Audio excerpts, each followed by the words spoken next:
22nd, 2018. My name is Bill McCanley. I am a state representative from Las Cruces in the Silla here in New Mexico, and I am a candidate for the New Mexico State Auditor position this year. And if you care deeply about immigration or drug reform, especially with cannabis legalization, there's something that you need to really know about and something I want to talk with you about today, and that is the corporate prison industry. So in the 1990s, there was a governor we had called Gary Johnson, who was a libertarian, who is a libertarian now, and wanted to privatize most, if not all, of New Mexico's government services. And one of the things he was able to really move forward with that on was corporate prisons. So we have the highest corporate prison population in the country. 42% of prisoners in New Mexico go to corporate prisons.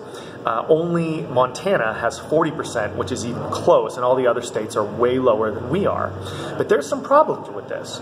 So in 2016, the Obama administration, their Inspector General's office, issued a report showing that there are higher rates of assaults, both on prisoners on each other and on staff, in corporate prisons than there are in government-run prisons. Furthermore, corporate prisons don't spend the same kind of money on rehabilitation and education projects that you see in government prisons, and that makes sense because corporations want profits, and that means they're going to cut corners to be able to get that. And that means, though, that in other states with lower corporate prison populations, people that come out have more education, more rehabilitation, and they don't go out of jail, commit more crimes, and go right back to jail. Obviously, here in New Mexico, there are many places with serious crime problems, and if we're not spending the money on rehabilitation and education, it means you're going to have a bigger crime problem. That's why in 2016, the Obama administration decided that they would start phasing out federal use of corporate prisons. Now, obviously, that has changed. And what happened?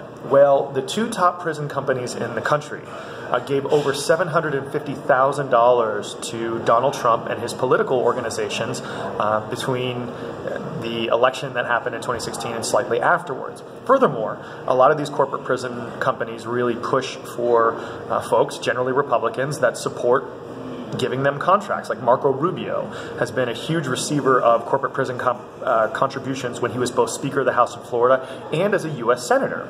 And that means that more people go to prison in corporate prisons in the country.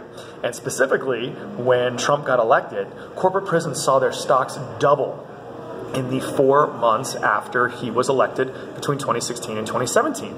So we also saw that Jeff Sessions, the Attorney General under Trump, rescinded the Obama-era policies phasing out corporate prisons, said we're going to do more of this work with these private prisons. Also, and this is probably even more important, the people that these corporate prisons support with their money that they get from taxpayer dollars tend to favor things like harsher drug penalties, and you see Jeff Sessions really want to go after marijuana users again, and harsh immigration laws, which obviously you've seen from Trump. They're putting more and more people in jail for just being here. That's a whole other issue with immigration. But the formula is simple.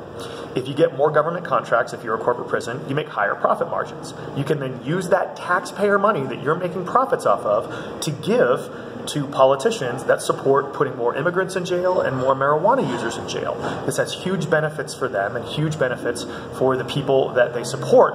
But obviously, as someone who has been very involved with both drug reform and immigration issues over the past few years, this is not good for the majority of people that live here in the United States. There's no reason cannabis people should go to jail, and frankly, we need to do a much better job in this country of having real immigration laws that don't put people in jail and rip families apart merely for coming here and starting a better life. So, as many of you know, I'm actually, and as I said in the beginning, I'm running for state auditor, and if elected, really looking into our strategy of overutilizing corporate prisons and what that means for the general population here in the state, how our taxpayer dollars are being used efficiently and effectively, specifically when you want to talk about the safety of prisoners, the safety of guards, who are people we pay to be in there, but also what that means in terms of the effect of drug laws that Jeff Sessions wants to do really bad things with, and this immigration crackdown. And if I'm elected auditor, that will be something I will be looking into and hopefully trying to lead us to better policy on. So thank you all very much for watching this. As always, I would love your questions, comments, or concerns, and would once again love to ask for your vote for state auditor in the Democratic primary in June 2018. Thank you all very much, and hope everyone's having a great day. Bye.